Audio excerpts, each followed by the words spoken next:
Hey everybody, welcome to MT Guitar. I'm so excited about today's edition of Pink Floyd Friday. We're going to be diving into my experience last night watching the Saucerful of Secrets tour. Nick Mason's band. He's on tour right now doing the Saucerful of Secrets show where he's basically playing all early Floyd, pre-Dark Side, right? Was looking forward to this for a long time. And, I'm out in California, so I brought my dad and brother who loved it as well. My brother just texted me saying, what an incredible experience. And they didn't know, early Floyd. So, it was just one of the highlights of my live, concert experiences. I've seen Nick Mason before, and that was with Pink Floyd. And that was at Live 8 in 2005, which is, I don't think I'll ever top that as far as a live concert experience, seeing Pink Floyd all together with Roger and David sharing the stage, and of course Richard Wright and Nick Mason. Just hard to top that, but this was surely up there with the other David Gilmour shows I've seen. I still need to see Roger Waters. It's been difficult with scheduling. So basically what I want to do is I want to break down the set list and actually play a few of the songs. And, so if you're not familiar with the early stuff, this is a great video to watch. If you are familiar, it's also a great video to watch because I'm going to be going through every song they played, maybe playing a couple riffs on the guitar, and talking about, a couple surprises, what I was surprised that they played and what I was surprised they didn't play. Not in a good or bad way, just more, my expectations going in. We'll talk a bit about the band, and we'll talk a bit about, I'll show a couple clips that I took. Nick said it was okay if you film, just don't have the bright light on. So we were all the way in the back, so the sound wasn't amazing, but it was pretty good. So let's get right into it. They started out with One of These Days, just classic fragmented bass line, and that went really well. This is the only song, of course, with Nick Mason on vocals. By the way, speaking of Nick, we've got the book here, his book, wonderful book. I recommend it. Called Inside Out, and it's his own memoir about everything with Pink Floyd. He's the only member who's been with Pink Floyd since the very beginning till the very end, right? You'll know why if you know Pink Floyd well enough, but David Gilmour joined late. Of course, Roger's not in Pink Floyd, and Richard Wright was fired by Waters after the Wall, so we don't need to go into all that. But Nick Mason's the only consistent member for every single day of Pink Floyd.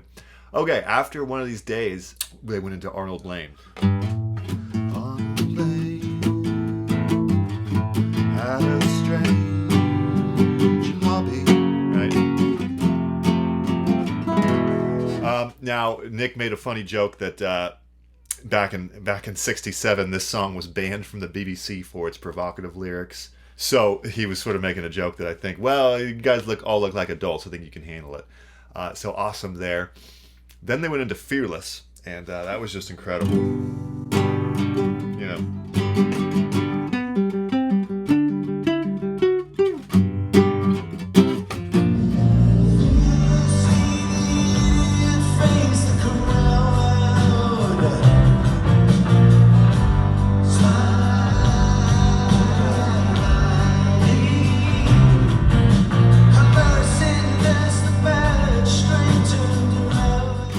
And I sort of I purposely didn't do too much research on the band before, and I wanted to kind of come to it with fresh ears and I watched a couple clips, right? Okay, I couldn't help myself on YouTube. Let's talk about this band for a sec. We have obviously Nick Mason's on drums, Guy Pratt, who's a famous studio bassist who's played on Pink Floyd tours and recordings. He was on bass. All right. Then you had guitarist Gary Kemp and Lee Harris, and keyboardist Dom Beckham. So really impressed with the guitar work. The solos were great. The tones were right on. And I thought the vocals were great. I mean, it's hard to try to get both David's and Roger's and Sid's vocal sounds. So I thought they did an excellent job. All right, so back to the set list. So they've already played 2 songs from Metal, which was not a surprise, and they've done a single, right, which appeared on Relics. But Arnold Lane was their single, and now they start playing songs that kind of surprised me: Obscured by Clouds and When You're In. Obscured by Clouds is just a great instrumental, but it was an interesting choice, followed by When You're In. right? And it's just basically power chords and stuff, both in A minor. So that was an interesting thing that I sort of surprised me. Then they get into some really interesting singles here, Candy and a Currant Bun. Nick pointed out something that Floyd fans may know, that this was originally called Let's Roll Another One. All right, and of course the label said, don't call it that. So they called it Candy and a Currant Bun. I wouldn't say that I've listened to that song a bunch. So I kept telling my brother which song it was each time, and then all of a sudden that came on, and it took me a minute. I was like, wait, what is this? Oh, okay. And my brother was like, oh, Mitch, stumped. So that was a funny moment. Then they went into Vegetable Man, which I was also shocked to see. Of course, Vegetable Man was one of the later Sid songs that never was released officially. And, Vegetable Man basically was never finished, but it was also kind of not accepted by Pink Floyd. They said, we're not gonna go for this, and Sid had trouble finishing it. Now Nick made a wonderful point that Pink Floyd had never performed that live. Roger Waters never performed that live. David Gilmour never did. The Australian Pink, he started going into all the cover bands. The Australian Pink Floyd never performed it live. He said, we're the first band to perform this live of any Pink Floyd kind of group. So everyone cheered, and it was this awesome moment. Speaking of that and the live show last night, Nick made a wonderful point as well, that basically the first show from Pink Floyd in their '67 tour was at the Winterland in San Francisco. He said that the two psychedelic capitals of the world are London and San Francisco. And Berkeley and Oakland are kind of encapsulated in that as well. Haight-Ashbury, all that. But that was really cool, and everyone was cheering. And of course, last night they played at the Fox Theater in Oakland, which was probably should have mentioned that earlier. But that's where they were playing last night, and so everyone sort of cheered at this thought that, wow, Pink Floyd got their American start in San Francisco, which was just down the bridge there. Now they played Vegetable Man, and my brother turns to me and he says, "It sounds like punk rock." I said, "Yeah, Sid Barrett." Many people claim that Sid Barrett was well ahead of his time, right? And that even as he was losing sort of his grips on functioning and stuff, that he was very innovative, including into Madcap Laughs, etc. So my brother was kind of, oh wow, punk rock, yeah, it's like it has that sound. Okay, now they go into If, and of course the nylon, beautiful intro. If I was a swan, I'd be gone. Right, so really, really nice stuff. And what was interesting here is that they played If, some of it, then they went into Atom Heart Mother. I was like, are you serious? At first I was like, what is this? Oh, this is Atom Heart Mother. All the keyboard, all the orchestral sounds were coming from the keyboard, and I was just like kind of floored that they played E minor. I mean, Atom Heart Mother, which is an E minor, right? So yeah, that was very impressive. I mean, the fact that they can pull that off. I forget how long of a song it is, but it's over 10 minutes, right?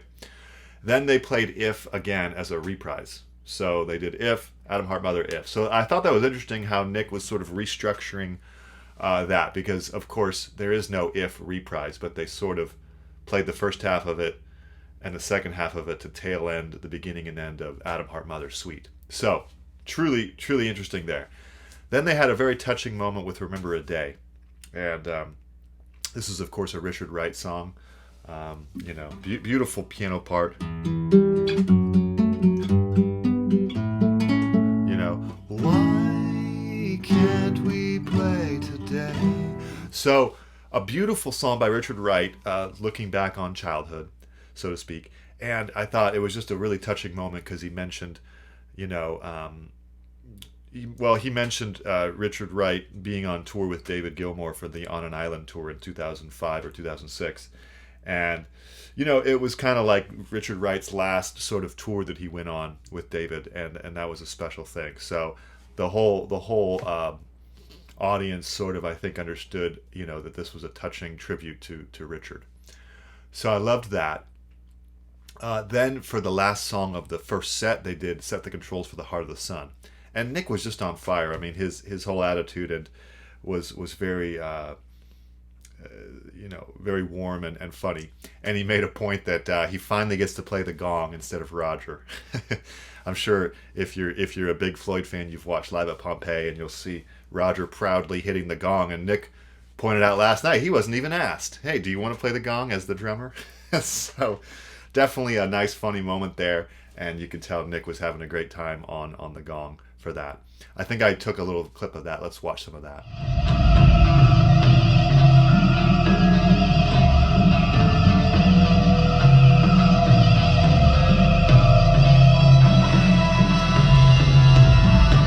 All right, now before we get into the second set, it's a good time to point out that the light show was truly incredible.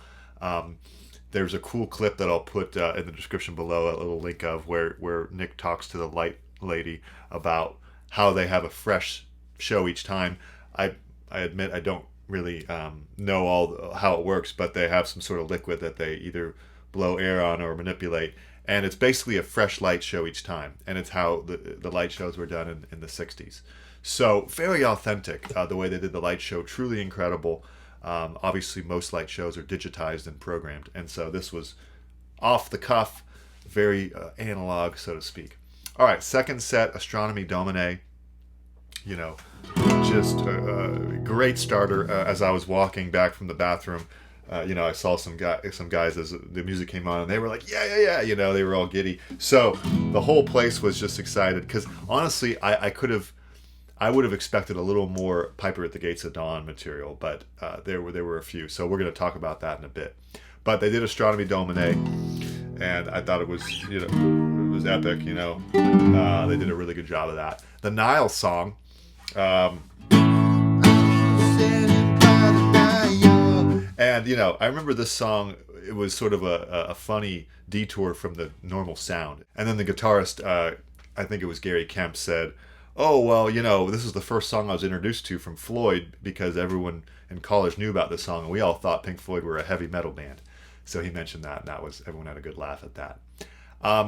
Now, Burning Bridges was sort of a surprise to me. Truly a beautiful song, and a great reminder for me to, that some of these early songs have just beautiful parts that can be played on guitar. I mean, it's played on organ, right, for the recording.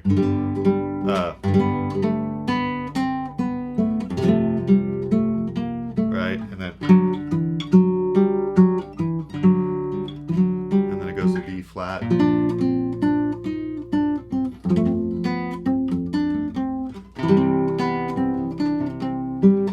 Right, so just a great song, and I'm as I was listening to that this morning, I was like, wow, that's 6/4. 1, 2, 3, 4, 5, 6, and it's not 6/8, it's 6/4. So really interesting song there.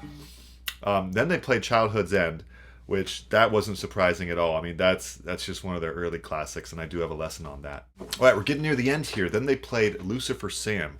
Again, I could have listened to Piper songs all night. I love that album. And so they did play Lucifer Sam. Right. And I leaned to my dad and I said, this was clearly, you can hear James Bond music in this, right?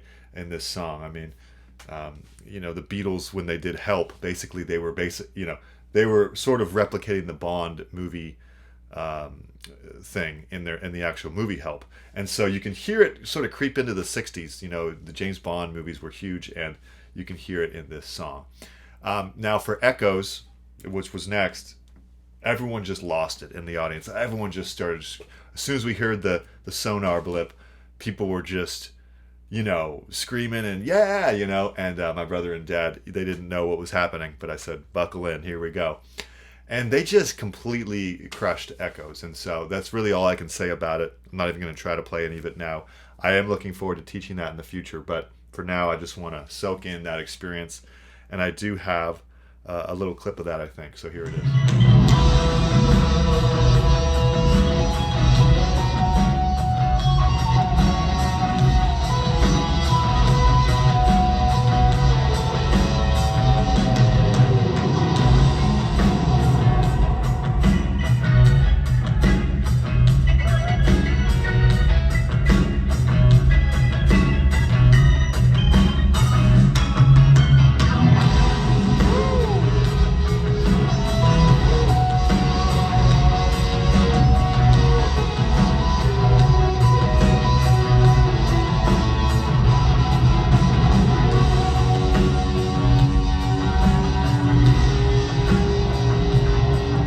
yeah, of course, that's a wonderful part in Live at Pompeii when Gilmour is just blasting those triads. So I thought they did a really good job. I thought the guitar work was superb on that. Encore, See Emily Play. I knew it. I called it. I was like, I bet they're going to do See Emily Play, so a little proud of myself for that. And then they did a Saucerful of Secrets, which makes sense in its title, because that's the name of the band, but I was like, oh, wow, okay.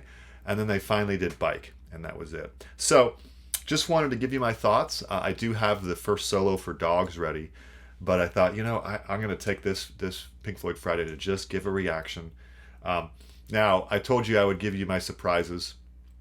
I was surprised that they didn't play Interstellar Overdrive. Thought that would have been excellent. Now, who am I? I'm just one guy with an opinion. I'm not saying that I was disappointed that they didn't. I was more saying that I could have imagined them playing these songs. So, Interstellar Overdrive, Careful With That Axe, Eugene, has always been an early favorite of mine. And then Fat Old Son. Now, I think I know why they didn't play Fat Old Son, because that's Gilmour's favorite early song, I think, or one of his favorites. And Nick, is not Gilmour, so he's going to play his favorites. Now, the ones that sort of surprised me were Atom Heart Mother was a shocker. I mean, the fact that they played that whole long piece was impressive and surprising in a good way. I was a little surprised about Vegetable Man, but delighted. I always love when I hear Sid songs. And Remember a Day was another surprising song that also touching. Now, if there were a third set, I'm not saying that there should have been or even could have been. That's not how live shows work. But let's say in my mind there was this third set that happened. I would have loved to hear more Piper and more Obscured and Metal, which are really, those are my three favorite early albums. There was nothing from Uma Guma, but that kind of makes sense because Uma Guma is partly a live album. But anyway, that's it for me. There's so many early classics like Free 4 or What's the Deal or, whatever, San Tropez, Grantchester Meadows. But a lot of those songs I just mentioned don't necessarily have a lot of drums. So this really made sense, their set list, and you could see Nick was just having a blast. I feel like so lucky that I got to see this tour. I know that they had rescheduled the show, so I was in town, really happy that it happened, and I highly recommend it. Highly recommend Nick's book. Highly recommend his Saucerful of Secrets band tour. And what can I say? I highly recommend Pink Floyd in general. My dad and brother, I know, really enjoyed it, and it was nice to be in a room with people who knew Pink Floyd. I mean, everyone sort of recognized every song, and you could tell it was sort of on the more nerdy side of Pink Floyd fans, people who really knew their stuff, all, pre-Dark Side, and just great, So I really am supportive of what Nick is doing, and I wish him well on his tour and his band, and I think his band deserves a lot of credit for learning all this early stuff, which isn't so easy to learn and isn't so easy to play, a 16-minute song that's crafted, so beautifully. All right, so hopefully that is of interest to you, and remember to subscribe, hit the bell icon, check out the Patreon where there's a bunch of Pink Floyd tabs out there as well, and I'm looking forward to posting Dogs first solo. I've already got it tabbed out, and we'll be posting that, probably Friday. All right, have a good one, enjoy your weekend, we'll see you next time. Bye.